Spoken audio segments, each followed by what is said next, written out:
I can remember walking by a lot of people in the community that were along the main road, and I knew something was going on because everybody was very quiet. A lot of people were just looking at each other, not saying anything.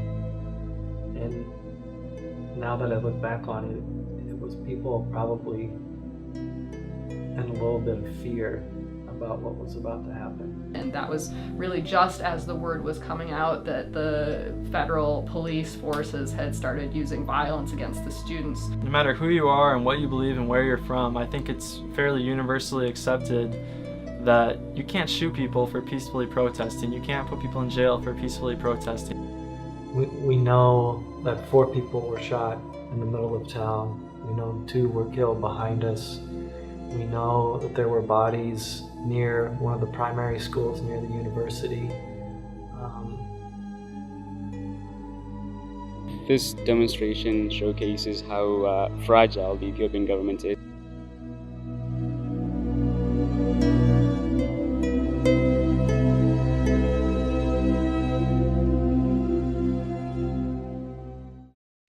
Since late April 2014, thousands of students across the Oromia region have been peacefully protesting against an Ethiopian government land grab. Integration without our nation, involvement is nothing. The plan stands to displace millions of indigenous peoples from their ancestral lands. My name is Jennifer. In Oromia, I am known as the wife of Iyasu. And my husband and I were Peace Corps volunteers in a town called Ambo, which is in the western Oromia region. And we were there for 20 months. We were invited to serve as Peace Corps volunteers in Ethiopia in the health project. So we packed up and we went through training, and then we were placed in Ambo, and we've been living there for about 20 months. We had been living there for 20 months up until about a month ago when we came home. In and around the capital of the country, Addis Ababa, over 200,000 of these residents have been removed from their lands without proper compensation since 2005. They couldn't say exactly what was going on. They just said that the students have some problem, but they couldn't say exactly what. So we listened to the protests for the rest of the morning, and the road was closed for the whole morning. And then in the afternoon, we talked to some friends at the university, and they told us about the Addis expansion plan or master plan. And I guess the students and other people had been demonstrating against that. The current Ethiopian government has evicted millions of indigenous peoples from their homelands at gunpoint under the pretext of development since it took power. Every few minutes, we were hearing gunshots. Sometimes we would hear what sounded like an explosion, followed by a round of 30 or 40 gunshots sometimes. There were gunshots within a block or 2 of our house. They were very smoke. Close. Yeah. In the early afternoon, there was a lot of smoke coming from the east side of town, and people told us that it was from cars being burned and buildings being burned. And the protesters they had gathered as big a rocks as they could, and they had barricaded the road. So the main road, which goes out to the western corridor of Oromia, which goes right through Ambo, was shut down for the entire day. Basically, nobody could, get in or out of Ambo. And for most of the day, we were just, in our compound, just listening to constant gunshots. In order to understand the Oromo protests, it is important to understand the Oromos and their relationship with the Ethiopian state. The Oromo, who are indigenous to East Africa, are the single largest ethnic group in the region, constituting over 40% of Ethiopia's population. Afan Oromo, the native tongue of the Oromo, is the 4th most widely spoken language in Africa. My first encounters with the Oromo community were when I was a high school teacher. I had students who were newly arrived refugees from Ethiopia, most of whom were Oromos, and their families had been persecuted because of their political views. And so I learned very quickly as we worked in the classroom together about their experiences. And that was largely one of the reasons I decided to go into law, is to become a human rights attorney, to do something more about the human rights violations that were happening in East Africa, and including with the Oromo people. So it's in that context of education and my context as a teacher of Oromo students that it really strikes at my heart what's been happening with the student protests in Ethiopia. The newly announced Integrated Development Master Plan for Addis Ababa, known simply as the Master Plan, seeks to legalize past land grab activities and to consolidate larger areas of territory, displacing native peoples from their land. I've heard it from many different perspectives and can't see how that is overlooked on a global scale and how that's allowed to occur. Because not only is that just oppressing Oromo people, but it's giving them nowhere to go after. Like when they lose their farmlands, maybe they're not educated to go into the city and work, and it just contributes to this cycle of oppression that we're seeing now. The government's response to the protests has been ruthlessly violent, as its special forces have indiscriminately shot into crowds. The gunshot was so close. It frightened both of us a lot. And we waited for a little while, and then we asked some people, a young man that had carried 2 bodies from the compound behind us. They carried their bodies to the local clinic, and they died. The police had followed them into their compound while the protests were on the opposite side of town. They followed them into their compound and they shot them in their compound. And that's when Jen and I were very frightened. And we couldn't believe that the police would enter somebody's private home and shoot them in their home. It was awful.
It bothers me that we don't see that on the news. The main reason there's not very much international attention about what's happening in Ethiopia is that you don't have independent media and bloggers on the ground who are free to write about what's going on and publish pictures and videos. And so to the extent we know anything, it's largely because of the context between the people on the ground and the Oromo diaspora around the world.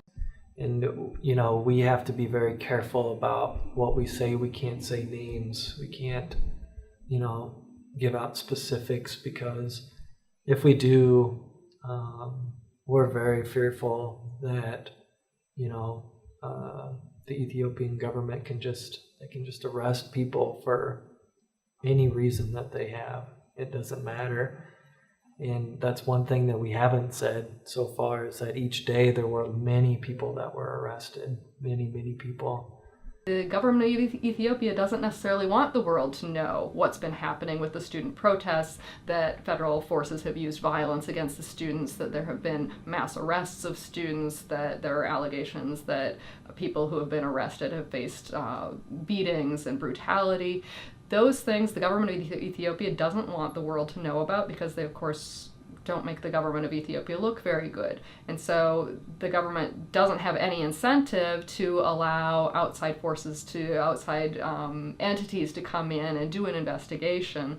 And so there are certain barriers to spreading the word. We think that's most scary about what's going on is that people are not allowed to say anything.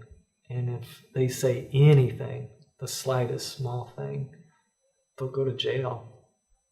And it's so people have absolutely no voice at all. It's really sad. Children as young as 11 years old have been killed, according to a statement issued by Amnesty International on May 13th. Due to Ethiopian government's tight control over information flow, it has not been possible to determine the exact number of victims of the retaliation against Oromo protesters. In the first 2 weeks alone, over 50 students were reported killed by the government's special forces, the Agazi Commandos. Thanks to social media and mobile technology, a view of the scale of the crisis is emerging.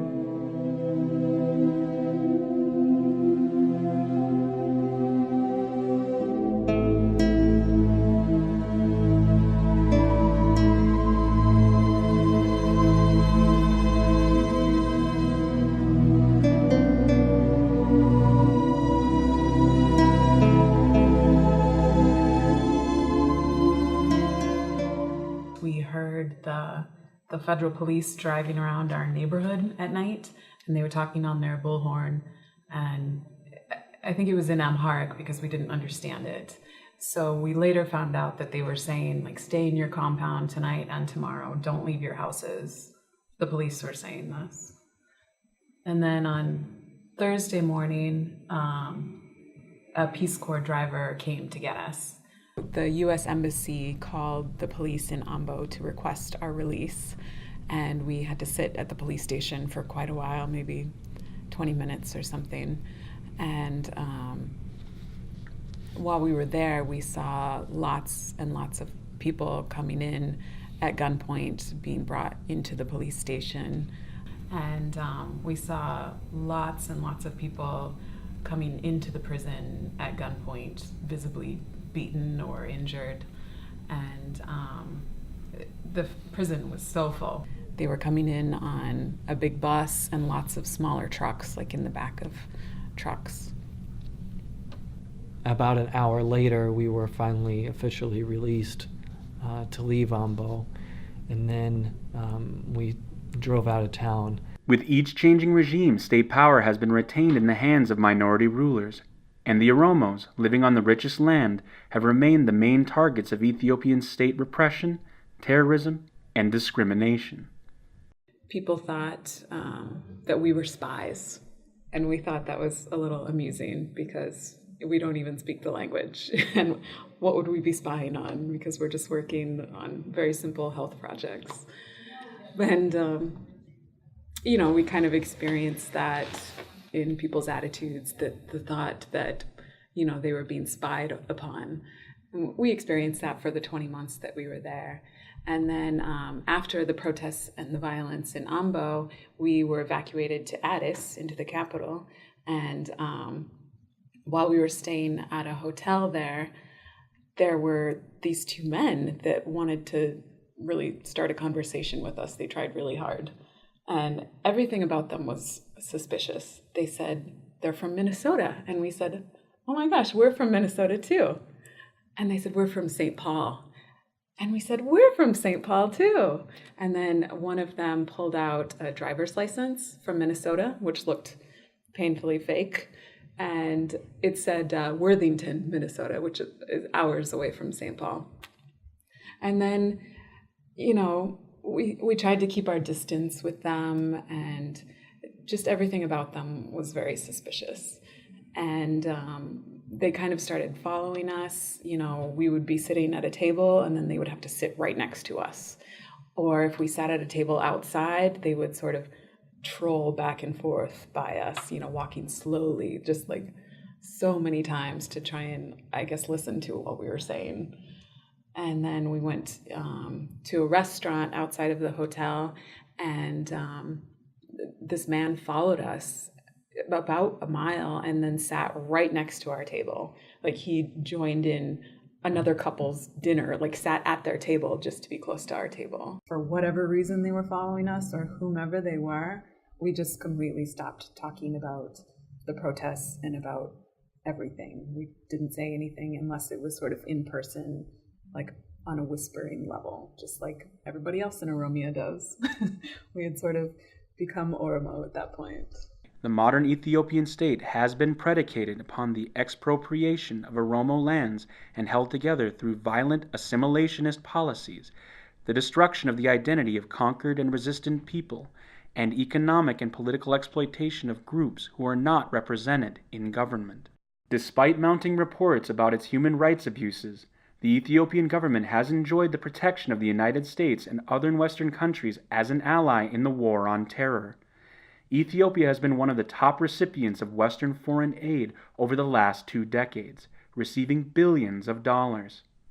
There should be protests against this. The Oromos have a lot to lose from this happening, and this plan came out very quickly, and the government admits that it didn't do a good job of getting the word out and letting people know about it and creating a community dialogue. And then in retaliation, they have to keep order, and the way that they keep order is it's frightening. It's very frightening, and it's very frightening for the people, and it's very frightening for our democracy.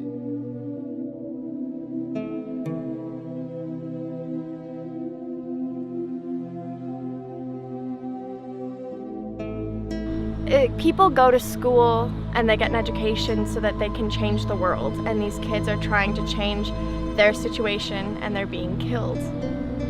That's not okay.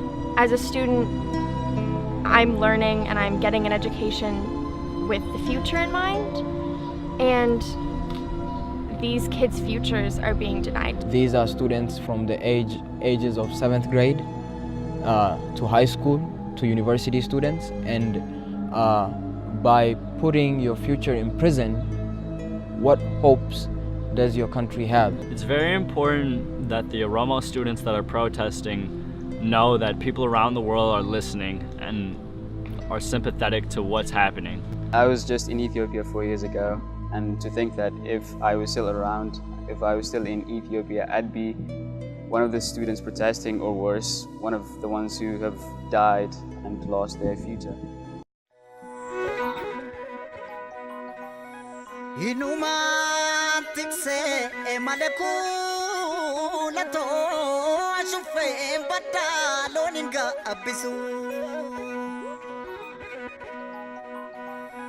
Inumaan rafee maleyaa lammii tokkummaa dhabuu namarra affisu. Allayyaan allayyumaa maaltu wallayyaa? Anuru fajadai alagana laguma maltu alaga adam firajadai koborta ormi nama batu yo abano fi batate malay roro orma radufte roro dina radufte maltu namado Oh, abado wata male malo. Biya orma adakun naman ibu, galun naman ibay. Biya ofi yagadi sa garbo, adun naman argu jaran. Chamsa dufta mo birra, aya sa wilenko, saya no bori. Ichamsa sinuf no birra. Chamsa sinufnu birra kinufnu kalo nutti bitani kalo nutti bitani furdanna nalbe dannu fitani malo jabbiloota koo ya jabbiloota odaa jalaa kan nama nyaatu nu keessa jira jabbiloota koo ya jabbiloota odaa jalaa kan nama nyaatu nu keessa jira amaaloo